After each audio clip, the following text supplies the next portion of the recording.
BookTube, it's Missy, and today I'm here to share with you guys my October wrap-up and my weekly wrap-up for week 41.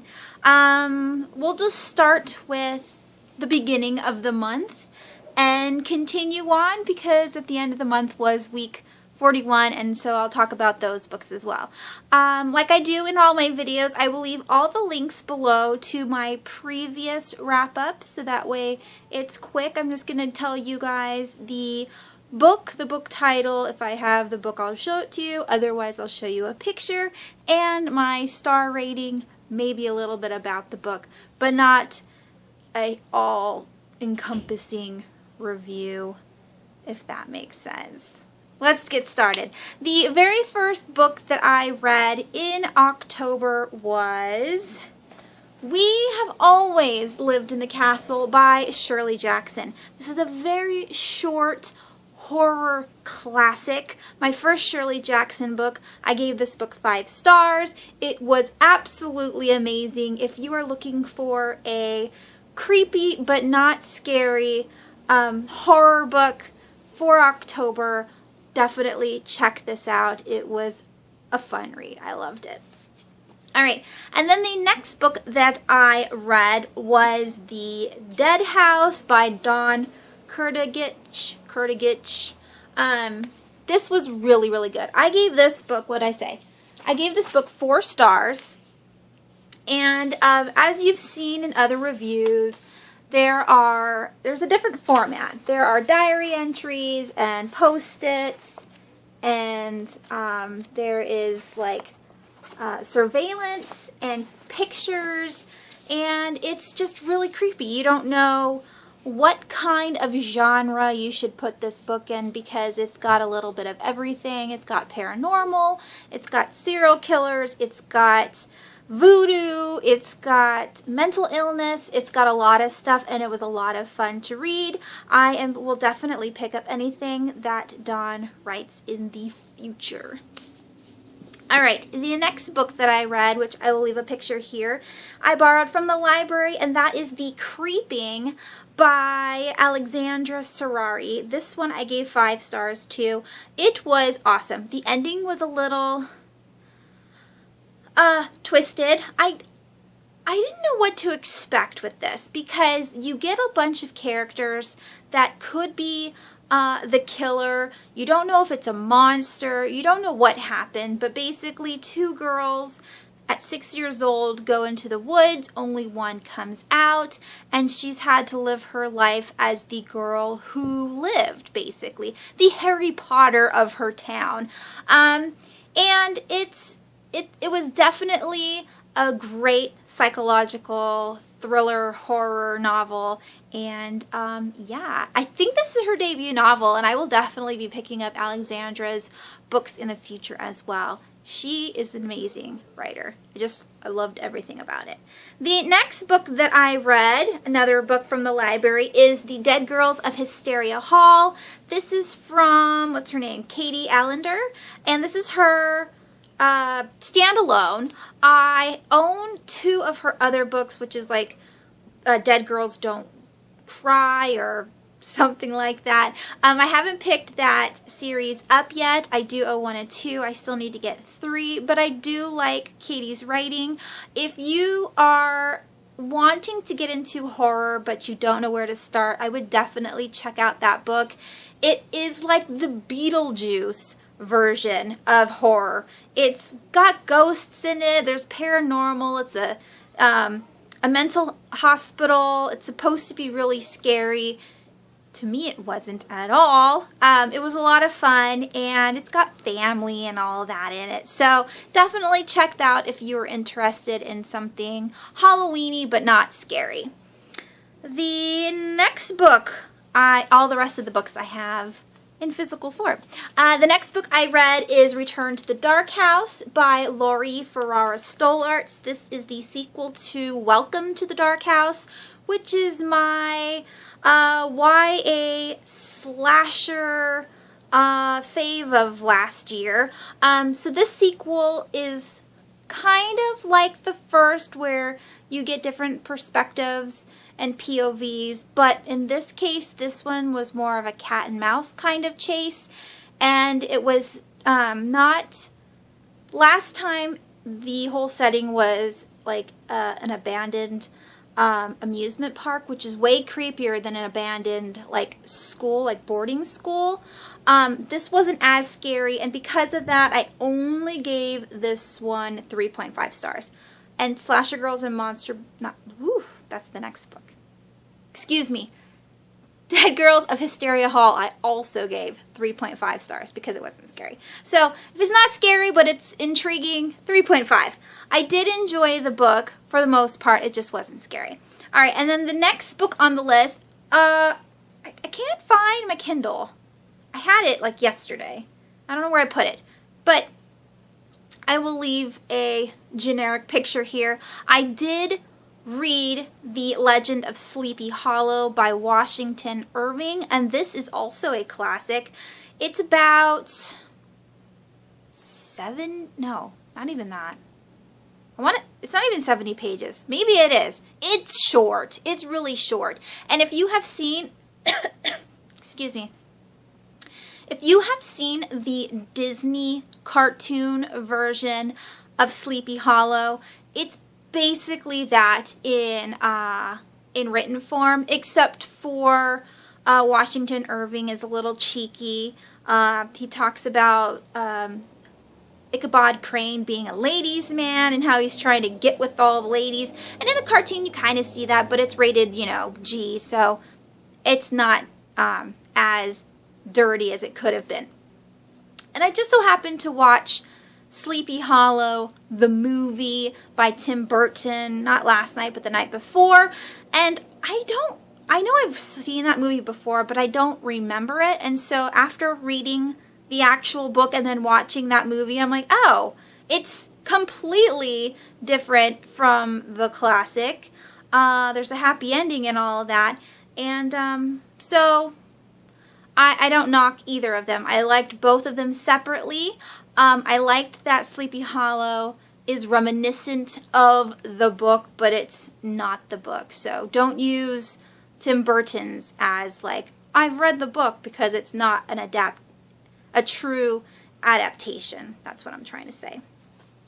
My throat's all dry for some reason. Okay, the next book that I read was Slasher Girls and Monster Boys. I gave this anthology 5 stars. I absolutely loved it.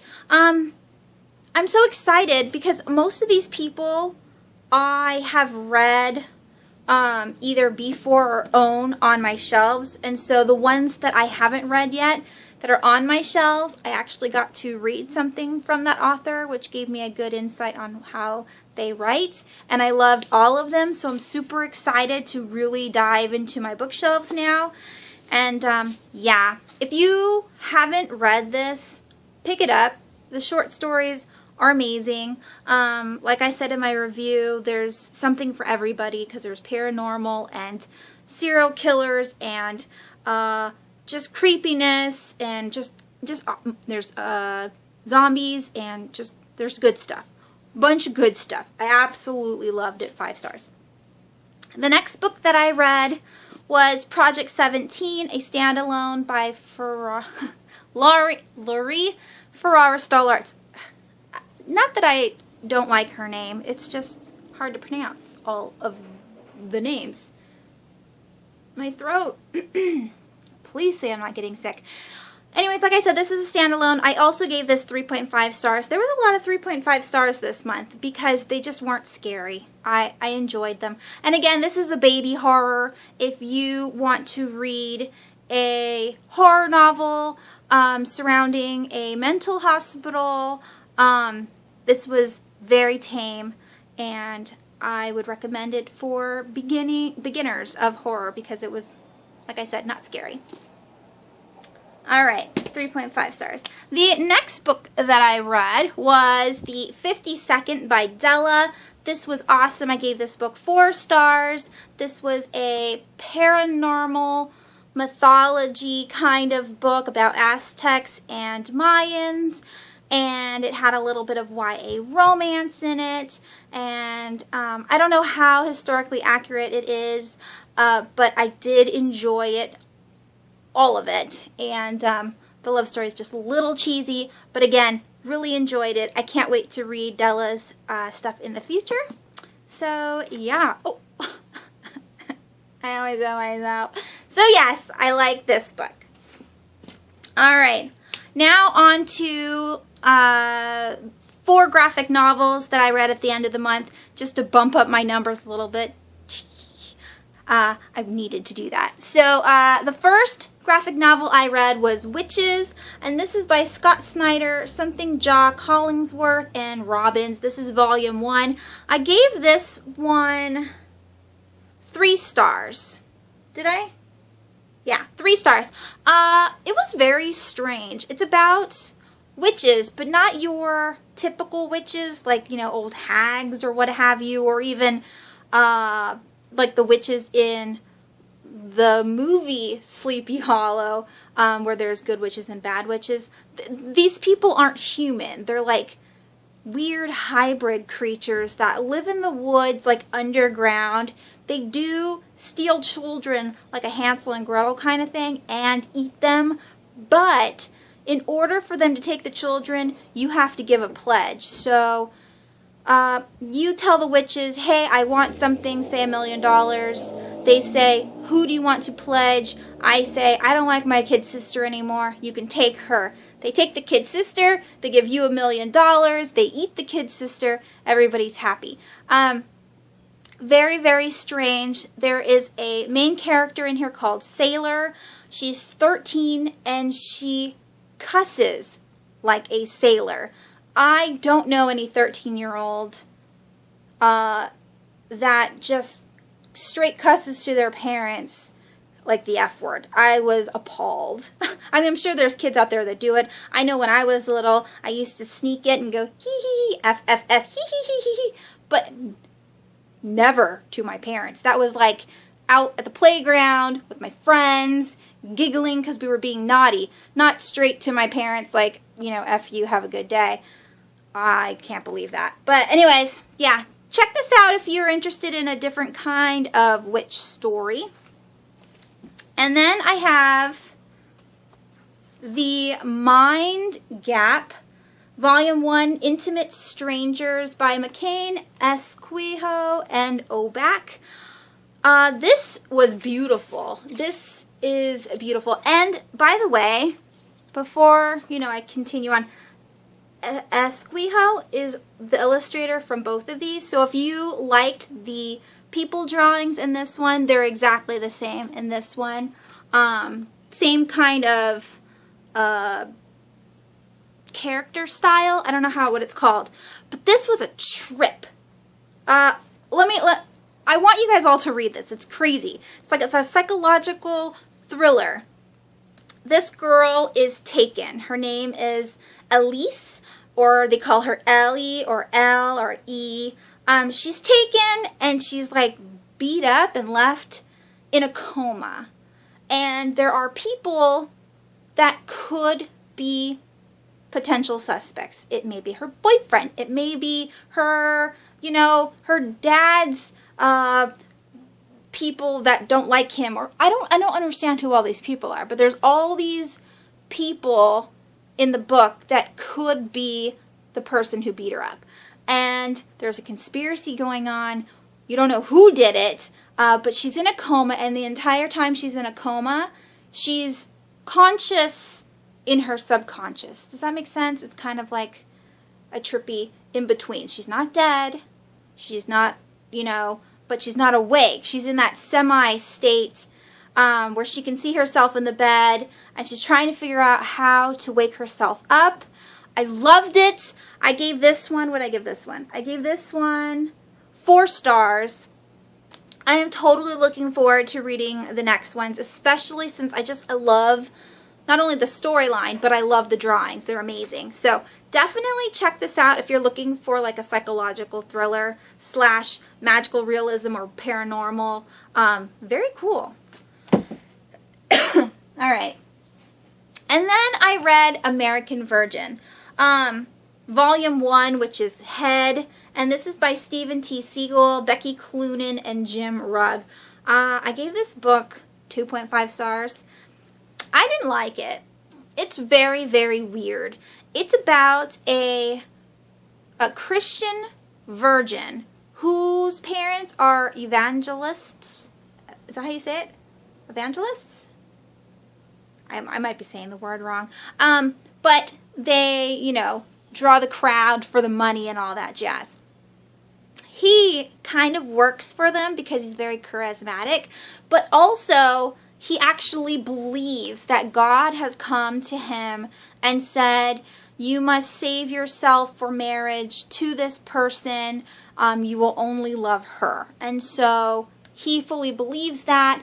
Whenever he's talking to a crowd of teenagers, he has them take the oath or the pledge. He signs their card saying that they will be celibate until marriage, and he wants to save all young people to, you know, saving themselves for when they truly believe that they love the person that they're going to marry them and they want to spend the rest of their lives with them. I thought that was nice, but I'm not really into like Christian fiction, and it was really preachy. And then on top of that, his girlfriend works in Africa at a Peace Corps, and something really bad happens to her. And so he flies to Africa to seek revenge. And then there's like a talking magazine where he's like talking to his girlfriend. Very strange. Like he thinks he sees her talking to him in the magazine. I don't know if this is actually happening. Magical realism, very preachy. I you know, it's good to wait, but I don't know if I want to read about waiting. So yeah, I don't know if I'll continue on with this series. It was very, very weird. All right, and the very last book that or graphic novel that I read is Morning Glories Volume 4. I was really excited about this one. I gave this 4.5 stars because I just didn't like the time jumping, because it was like, now, 2 years earlier, now, 2 years later, or yeah, 2 years earlier. I was confused. There's a lot of jumping, but at the same time, it's really, really good. It does talk about the cave and Socrates, so I was really excited that I had guessed that beforehand in a previous volume. And you get more backstory on the characters, which was really nice. I still have no idea what the heck is going on, why this academy is open, but it was definitely a lot of fun. So that, my friends, is my October wrap-up. I can't remember how many. I think I read just the 4 graphic novels last week, or maybe that and the 52nd. I don't know, because I did the 52nd on its own review, but I think I read 5 books last week. So overall, I read 1, 2, 3, 4, 5, 6, 7, 8, 9, 10, 11, 12, 13, 14, 15 books, and my goal for the month of October was 15 out of 31, so I met my goal. Super exciting. They're so loud outside. They're so loud. It's nighttime. It's almost, what time is it? 6:41. Why aren't they eating dinner and getting ready for bed? Anyways, thanks so much for watching. I hope you guys all had a great October reading month. I definitely enjoyed reading all of my spooky stories, and I'm definitely going to continue on for November because horror is my favorite genre, and it doesn't matter if it's October or not. Horror for life. That's it, guys. I hope you guys have a wonderful week, and I will talk to you soon. Bye!